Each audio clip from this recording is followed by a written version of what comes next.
Hello everyone, welcome back to Toric Education Hub, creating passion to learn. पिछले lecture में हमने start किया था थ्योरी ऑफ एट्रीब्यूट्स। हमने देखा था कि जो थ्योरी ऑफ एट्रीब्यूट्स है it deals with the qualitative characteristics of A population. ठीक है, उसके बाद हमने देखा था कि एट्रीब्यूट्स जो है ये एक पॉपुलेशन को डिवाइड करता है टू सब क्लासेस में, टू कैटेगरीज़ में, और हम इस क्लासिफिकेशन को कहते हैं डाइकोटॉमी या डाइकोटॉमस क्लासिफिकेशन। ठीक है, इसके बाद हमने समझा था कि एट्रीब्यूट्स के टाइप्स क्या होते हैं। Attributes can be positive, attributes can be negative. Positive attributes होंगे तो we will denote them by capital letters like A, capital B, capital C. या अगर हमारे पास नेगेटिव एट्रीब्यूट्स हैं तो we can denote them by Greek letters. ठीक है, जैसे कि वी हैव अल्फ़ा, बीटा और गामा। इसके बाद हमने देखा था कि क्लास क्या होता है, क्लास फ्रीक्वेंसी क्या होती है। ठीक है, क्लास को हम डिनोट करते हैं लेटर्स से डायरेक्टली, और क्लास फ्रीक्वेंसी को हम डिनोट करते हैं by putting the letters in brackets. इसके बाद हमने देखा था कि total number of classes for attributes कितने हो सकते हैं। हमने देखा था कि अगर हमारे पास n एट्रीब्यूट्स हैं तो total classes will be 3n। Okay, इसके बाद हमने देखा था कि कंटिंजेंसी मैट्रिक्स क्या होता है। कंटिंजेंसी मैट्रिक्स हमने यहाँ पे बना के देखा था 2 एट्रीब्यूट्स की भी, और इसके बाद हमने 3 एट्रीब्यूट्स की भी कंटिंजेंसी मैट्रिक्स बनाई थी। उसके बाद हमने देखा था कि अगर हमसे पूछा जाए कभी nth order class, frequency of nth order class, अगर हमारे पास एट्रीब्यूट्स n है और rth ऑर्डर क्लास की हमें फ्रीक्वेंसी चाहिए तो हम वो इस फॉर्मूला से देखते हैं NCR इंटू 2r। यहाँ पे अगर हमारे पास, अगर हमें यहाँ पे अल्टीमेट ऑर्डर क्लास फ्रीक्वेंसी ढूंढनी होगी, अल्टीमेट मतलब यहाँ पे अगर r और n सेम होगा, मैक्सिमम ऑर्डर कितना होगा हमारे क्लास का, r इक्वल टू n, तो उस केस में फॉर्मूला बनेगी NCN into 2r। NCN will be 1 and जो अल्टीमेट ऑर्डर फ्रीक्वेंसी है उसका वैल्यू यहाँ पे निकल के आएगा 2r। आज हम यहाँ पे लेक्चर सेकंड स्टार्ट करने जा रहे हैं, applications of contingency matrix. Contingency matrix की 2 एप्लीकेशंस हैं। One is to check consistency of data and second is to check association. Consistency of data means to check accuracy of data, data ठीक है या गलत है, कहीं पे कोई गड़बड़ तो नहीं है। हमारे पास यहाँ पे डेटा को चेक करने के लिए 2 कंडीशंस हैं, 2 नेसेसरी कंडीशंस।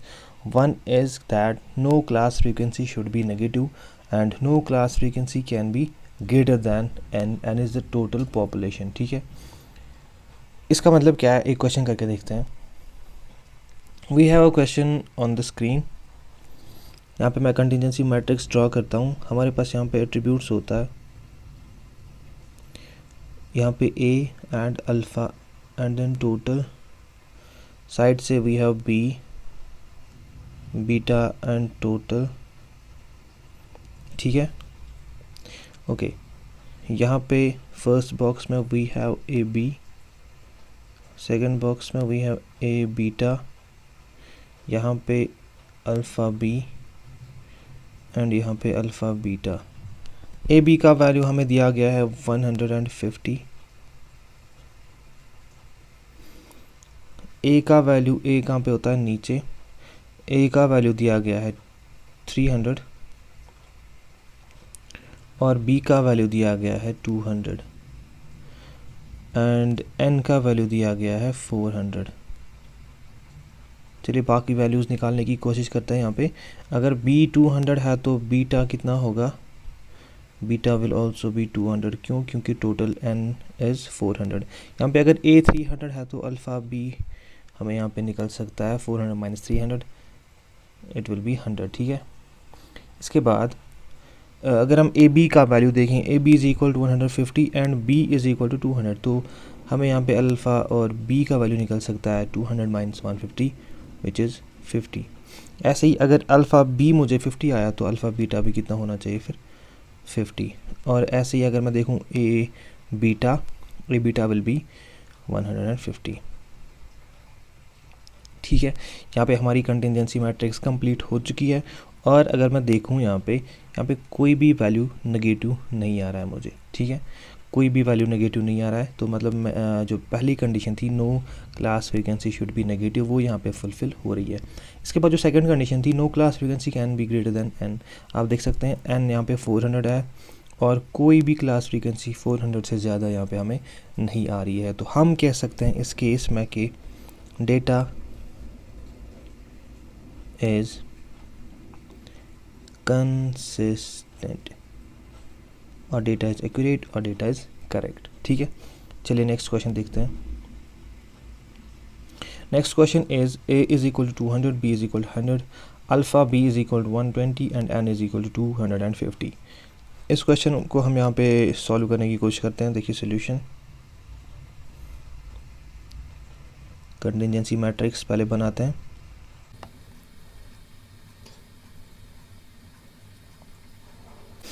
यहाँ पे पहले बॉक्स में attributes a alpha total, b beta total और n। ठीक है, आप देख सकते हैं a is equal to 200, b is equal to 100, then alpha b कहाँ पे होगा, यहाँ पे अल्फ़ा b इज़ 120, इसके बाद n इज़ इक्वल टू 250।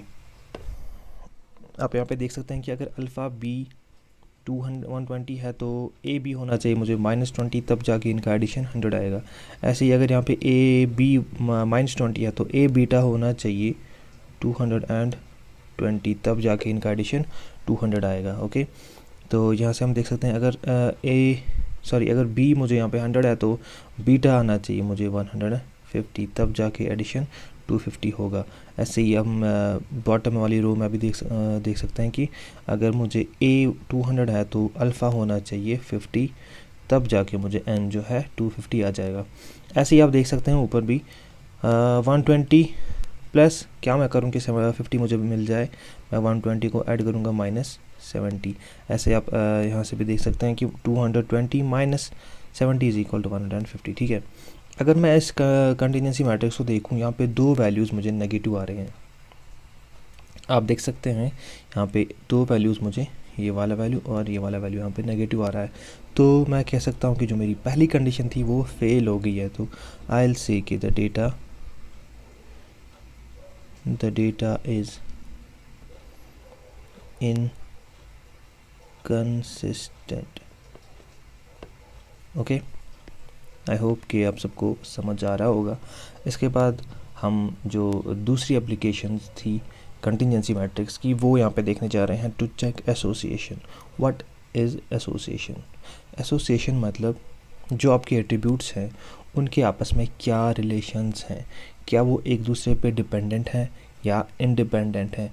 अगर एसोसिएशन है तो क्या उनकी एसोसिएशन पॉजिटिव है या नेगेटिव है, या अगर एसोसिएशन नहीं है तो फिर वो इंडिपेंडेंट कहलाएंगे। ठीक है, मैंने यहाँ पे आपके लिए लिख के रखा है कि attributes are independent if no relation exists.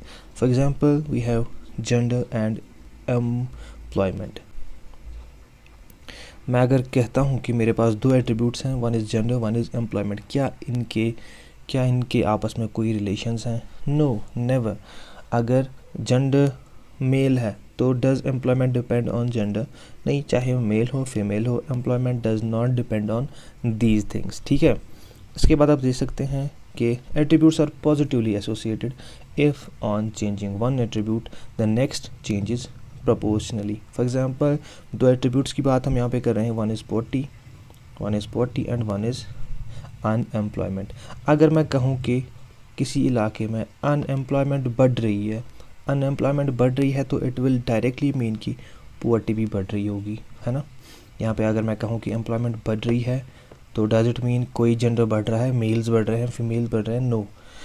Thus I can say कि ये दो एट्रीब्यूट्स यहाँ पे इंडिपेंडेंट है। लेकिन नीचे वाले केस में अगर एक एट्रीब्यूट बढ़ रहा है तो सेकेंड एट्रीब्यूट ऑटोमेटिकली बढ़ना चाहिए। ठीक है, तो हम कहेंगे कि इनमें आपस में कोई एसोसिएशन है और वो एसोसिएशन पॉजिटिव है, क्योंकि एक भी बढ़ रहा है और दूसरा भी बढ़ रहा है। ठीक है, इसके बाद थर्ड नंबर पे वी हैव नेगेटिव एसोसिएशन।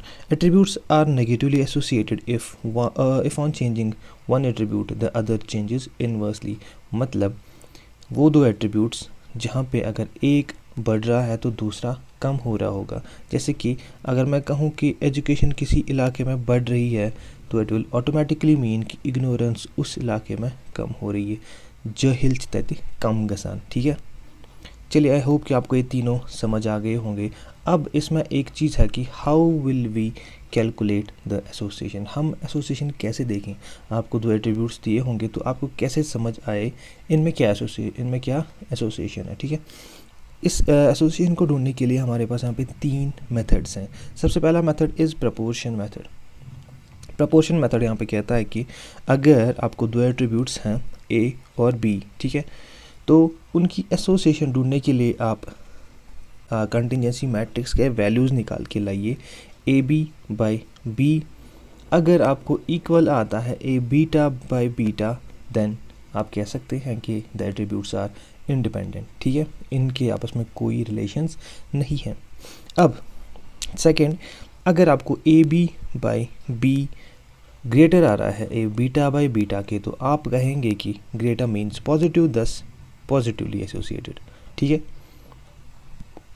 ऐसे ही अगर आपको A B by B less आ रहा है ए बीटा बाई बीटा से, तो आप कहेंगे कि लेस मतलब नेगेटिव, तो नेगेटिवली एसोसिएटेड। ठीक है, लेकिन ये आपको दिमाग में बिठा के रखना है कि हम ग्रेटर किसको ले रहे हैं, हम लेस किसको ले रहे हैं। कहीं क्वेश्चन में उल्टा दिया गया A beta by beta is greater than, अगर मैं इसकी बात करूं थर्ड केस की, इसमें क्या आपको दे सकते हैं A beta by beta is greater than A B by B, तो कहीं आप ऐसा ना समझें कि इट इज़ ग्रेटर तो पॉजिटिव एसोसिएशन हो गई, नहीं, क्योंकि इसने चेंज कर दिया है। ए बीटा और बीटा को पहले लिखा, फिर ए बी बाई बी को बाद में लिखा। तो ये वाला केस कौन सा है जहाँ पे A B by B is less than A beta by beta, ये थर्ड केस है ना। ये सेकंड केस हमें दिख रहा है लेकिन ये सेकंड केस नहीं है, ये थर्ड केस है। तो हम कहेंगे कि the attributes are negatively associated. चलिए इस पर एक क्वेश्चन करके देखते हैं, आपको पूरा समझ में आ जाएगा कि ये क्या मसला है। देखिए, सबसे पहले हमें यहाँ पे होता है एट्रीब्यूट्स ए और अल्फ़ा एंड देन टोटल, यहाँ से B beta and then total. ठीक है, देखिए हमें ए बी दिया गया है 100, ए बी मतलब यहाँ पे वैल्यू 100 होगा। इसके बाद B is equal to 20, B is equal to 20, then A beta is 150, A beta कहाँ पे है, ए एंड बीटा इज़ 150 और बी इज़ 15। ठीक है, ये आपको दिया गया है। फाइंड कंसिस्टेंसी एंड एसोसिएशन, हमें कंसिस्टेंसी भी निकालनी है और एसोसिएशन भी देखनी है। मैं इस मैट्रिक्स को अगर कंप्लीट करूं तो देखिए 100 प्लस 150 इज़ 250। ठीक, यहाँ से अगर मैं देखूं 20 प्लस 15 इज़ 35, मतलब मेरा जो n है इट इज़ 35, लेकिन मुझे a यहाँ पे 250 आ रहा है, तो अल्फ़ा कितना होना चाहिए, alpha should be 215 minus 35 minus 215। ठीक, ऐसे ही ऊपर भी मैं देखूँ 100, यहाँ पे होना चाहिए फिर माइनस 80, यहाँ पे 150, तो यहाँ पे होना चाहिए माइनस 135। ठीक है, चलिए आगे देखिए, अगर मैं देखूँ यहाँ पे 3 वैल्यूज़ मुझे नेगेटिव आ रहे हैं और लगभग 1 2 और 3 वैल्यूज़ नेगेटिव आ रहे हैं और 3 वैल्यूज़ 35 से ज़्यादा आ रहे हैं, मतलब n से बड़े आ रहे हैं। तो मैं कहूँगा कि data is inconsistent, data inconsistent.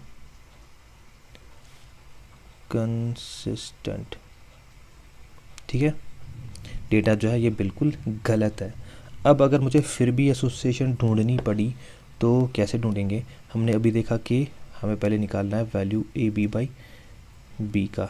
Okay, A B by B का वैल्यू मुझे कितना आ रहा है, A B is 100, B is 20, मतलब ए बी बाई बी मुझे आया 5। ठीक है, ऐसे ही मैं ए बीटा बाई बीटा का भी वैल्यू निकालूंगा, ए बीटा बाई बीटा जो कि मुझे मिलेगा 150 बाई 15।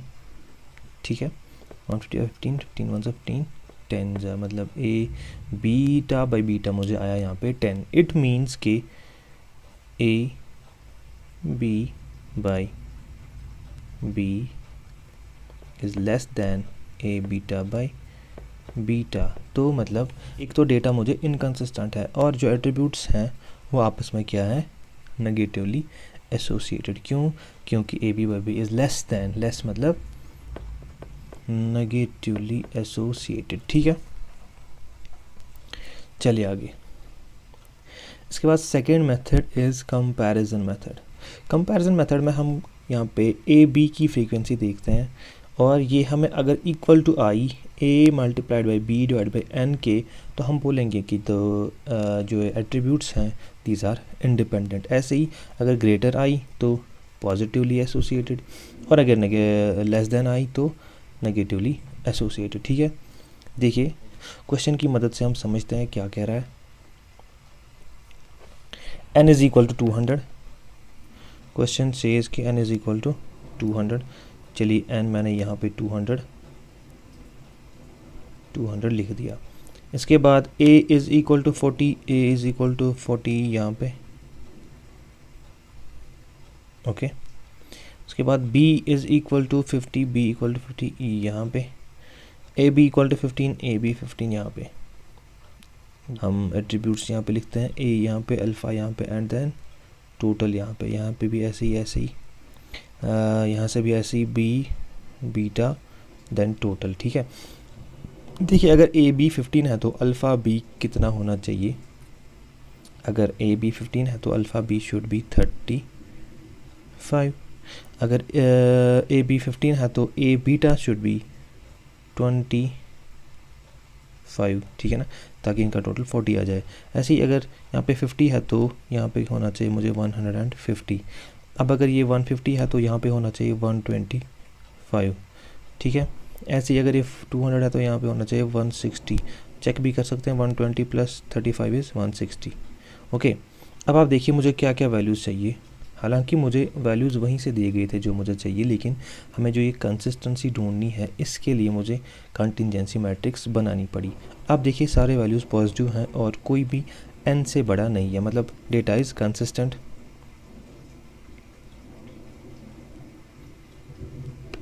अब मुझे क्या देखना है? अब मुझे देखनी है एसोसिएशन।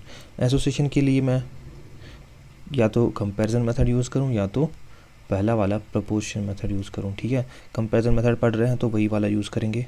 हमें ए बी का वैल्यू निकालना है जो कि है 15, फिर हमें उसको कंपेयर करना है A multiplied by B divide by N के साथ। ठीक है ना, तो ए कितना है यहाँ पे? A is 40, B is 50 divide by 200।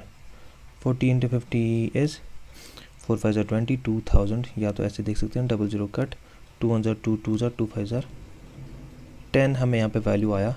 आप देख सकते हैं कि जो ए बी है, A B is greater than A into B by N, तो हम कहेंगे कि पॉजिटिव एसोसिएशन है। ठीक है, आई होप कि आप समझ रहे होंगे इसको। आप ऐसे भी देख सकते हैं, हमने जो अभी देखा था, हम देखते थे प्रपोर्शन मेथड में ए बी बाई बी, यहाँ पे वो कितना आएगा? 15 बाई 50। उसके बाद हम देखते थे ए बीटा बाई बीटा, यहाँ पे वो आएगा 25 बाई 150। यहाँ पे अगर मैं देखूँ इसको करके, मैं डिनोमिनेटर सेम करता हूँ ताकि मैं इनको कंपेयर कर पाऊँ। मैं 3 से यहाँ पे डिवाइड करता हूँ, 3 50 आर 3 8 आर 24, 8 पॉइंट समथिंग। ठीक है, 8 पॉइंट समथिंग डिवाइड बाई 50, मतलब ए बी बाई बी जो है वो मुझे ग्रेटर आया ए बीटा बाई बीटा की, क्योंकि A B by B is 15 by 50 और ये है 8 पॉइंट समथिंग बाई 50 है ना। 15 is greater than 8, then I will be saying कि A B by B is greater. तो आप वहाँ से भी देख सकते हैं कि इसकी जो एसोसिएशन है वो पॉजिटिव वहाँ से भी आ रही है। ठीक है ना, पॉजिटिवली एसोसिएटेड, मतलब आप इन दो में से कोई भी मेथड यूज़ कर सकते हैं। लेकिन अब एक सवाल है कि अगर हमें खाली एसोसिएशन ढूंढनी थी, कंसिस्टेंसी नहीं ढूंढनी थी, तो मैं ये मैट्रिक्स नहीं बनाऊंगा। मैं डायरेक्टली ए बी जो है 15 दिया गया है, वहीं से मैं 15 को कंपेयर करूंगा किसके साथ? A multiplied by B divide by N के साथ। 40 इंटू 50 डिवाइड बाई 200 के साथ, तो डबल ज़ीरो का 2 1 ज़ार 2 2 ज़ार, फिर 2 5 ज़ार 10, 15 और 10 मुझे वैल्यूज़ आ रहे हैं, तो मैं कहूँगा कि 15 इज़ ग्रेटर दैन 10। ग्रेटर मतलब इट इज़ पॉजिटिवली एसोसिएटेड, तब मुझे मैट्रिक्स बनाने की ज़रूरत नहीं है। लेकिन अगर मुझे कंसिस्टेंसी भी ढूंढनी थी तो तब जाके मुझे मैट्रिक्स बनाने की ज़रूरत है। ठीक है, चलिए अब आप देखिए, इसी कंसेप्ट पे बेस्ड एक क्वेश्चन आया था JKSSB पंचायत अकाउंट असिस्टेंट में पिछले साल। वहाँ पे हमें दिया गया था if n is 200 which of the following options match ultimate class frequency if there are two attributes and the attributes are a equal to 100 b equal to 140। याद कीजिए, सोचिए कि इस केस में हम कौन सी फॉर्मूला यूज़ कर सकते हैं। कौन सी फार्मूला है जिसमें हमें n आता है, जिसमें हम n या a या b को देखते हैं। एक ही फार्मूला है कंपैरिजन मेथड की, जो कि है ए बी, और यहाँ से है a into B divide by n। अगर ग्रेटर होगा या अगर पॉजिटिवली एसोसिएटेड होगा तो यहाँ पे होगा ग्रेटर, अगर नेगेटिवली एसोसिएटेड तो यहाँ पे होगा लेस, अगर इंडिपेंडेंट तो यहाँ पे होगा इक्वल टू। अब आप देखिए ये क्या कह रहा है, ये कह रहा है if there are two independent attributes. Independent लिखा तो मैं बोलूँगा कि साइन जो है यहाँ पे इक्वल टू की होगी। ठीक है, अब मुझे क्या ढूंढना है, मुझे ढूंढना है ultimate class frequency. Ultimate class frequency कौन हुई, ए बी है ना, और मुझे क्या दिया गया है, ए बी और एन। डायरेक्टली ए बी और एन का वैल्यू पुट कीजिए, ए 100 है, बी 140 है, और जो एन है वो कितना था 200। डबल ज़ीरो कट, एक ज़ीरो दूसरा ज़ीरो, 2 1 ज़ार 2, 5 ज़ार 5 इंटू 14 इज़ 70। ठीक है, देखिए कितना इजी क्वेश्चन आया था, तो हम 70 को यहाँ पे टिक करके आ जाएंगे। ठीक है, इसके बाद थर्ड मेथड जो है, third method is Yule's method. Yule's method के लिए आपको एक लंबी चौड़ी फॉर्मूला याद रखनी है। फॉर्मूला इज़ की coefficient Q, coefficient of association Q is equal to A B into alpha beta minus A beta into alpha B divide by A B into alpha beta plus A beta into alpha B. कैसे याद रखेंगे, देखिए पहले positive फिर negative, दोनों attributes positive, दोनों attributes negative, minus एक attribute positive एक नेगेटिव, फिर दूसरा नेगेटिव फिर दूसरा पॉजिटिव। ठीक है, ऐसे ही दोनों लिखे, ऊपर भी यही नीचे भी यही, बस फिर साइन का मसला है, ऊपर साइन माइनस लगा दी, नीचे साइन प्लस लगा दी। ठीक है ना, फिर से देखिए, पहले दोनों पॉजिटिव एट्रीब्यूट्स फिर दोनों नेगेटिव एट्रीब्यूट्स, फिर साइन के बाद एक पॉजिटिव एक नेगेटिव, फिर पहला नेगेटिव दूसरा पॉजिटिव। ठीक है, इजी है, आपको याद हो जाएगा जब आप एक दो बारी इस फॉर्मूला को रफ कॉपी पे लिखेंगे। लेकिन आप साथ साथ नोट्स बना दीजिए, उससे क्या होता है कि आपके दिमाग में बातें बैठ जाती हैं। देखिए यूल्स मेथड जो है ना, ये एक इकलौता मेथड है जिससे हम ढूंढ सकते हैं कि एसोसिएशन जो है ये स्ट्रांग है या वीक है। ये स्ट्रांग एसोसिएशन के नीचे वीक एसोसिएशन, या अगर पॉजिटिव एसोसिएशन, ये अगर पॉजिटिव एसोसिएशन है तो स्ट्रांगली पॉजिटिव है या वीकली पॉजिटिव है। अगर नेगेटिव है तो क्या स्ट्रांगली नेगेटिव है या फिर वीकली नेगेटिव है। ठीक है ना, क्या मतलब इस बात का समझ लेते हैं।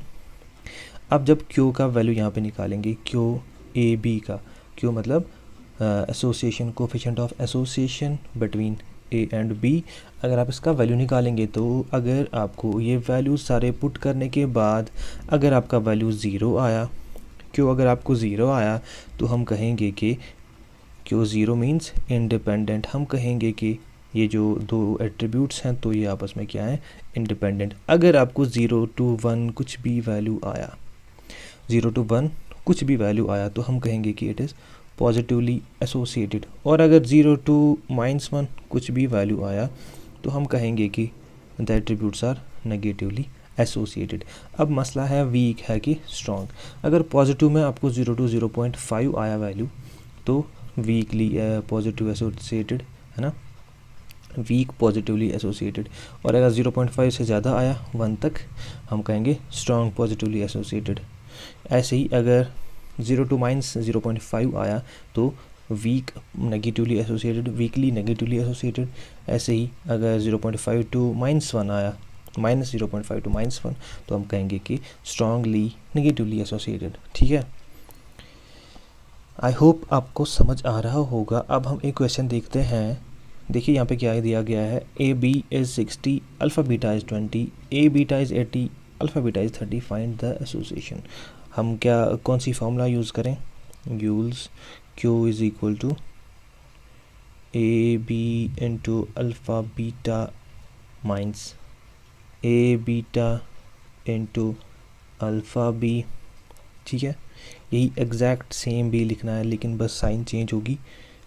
ए B into alpha beta plus A beta into alpha B. ठीक है, वैल्यूज़ पुट कीजिए। ए बी 60 है, इंटू अल्फ़ा बीटा 20 है, फिर माइनस ए बीटा कितना है 80 है, इंटू अल्फ़ा बी इज़ 30। ऐसे ही नीचे भी 60 इंटू 20 प्लस 80 इंटू 30।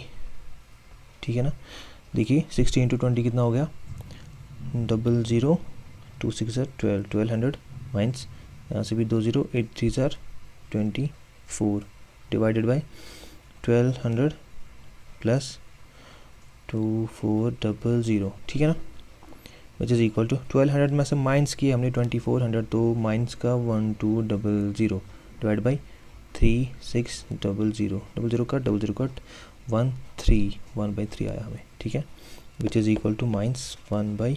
-1/3 कितना होता है, -0.333। मतलब कि जो हमारा वैल्यू है ये ज़ीरो, ये जो हमने नंबर लाइन बनाई थी 0 से लेके 0.5 -0.5 के बीच में आ रहा है, तो हम कहेंगे कि इट इज़ नेगेटिवली एसोसिएटेड। एक तो नेगेटिव एसोसिएटेड है ही, और साथ में ही वीक एसोसिएशन है, बहुत कमज़ोर एसोसिएशन है। ठीक है, स्ट्रॉन्ग एसोसिएशन यहाँ पे नहीं है। तो ये जो मैंने आपको यहाँ पे दिखाया एप्लीकेशंस ऑफ कंटिजेंसी मैट्रिक्स, अब होगा, आई होप कि आपको समझ आ गया होगा ये सारा। अगर आपको समझ आया है तो प्लीज़ लाइक कीजिए, शेयर कीजिए और अपने दोस्तों के साथ शेयर कीजिए। और अगर आपको कहीं पे भी कोई डाउट रह गया है प्लीज़ कमेंट्स में वो मेंशन कीजिए, मैं पक्का आपको जवाब देने की पूरी कोशिश करूँगा। ठीक है, और ऐसे ही देखते रहिए, पढ़ाई करते रहिए। Thank you for watching this video. Have a nice day, bye.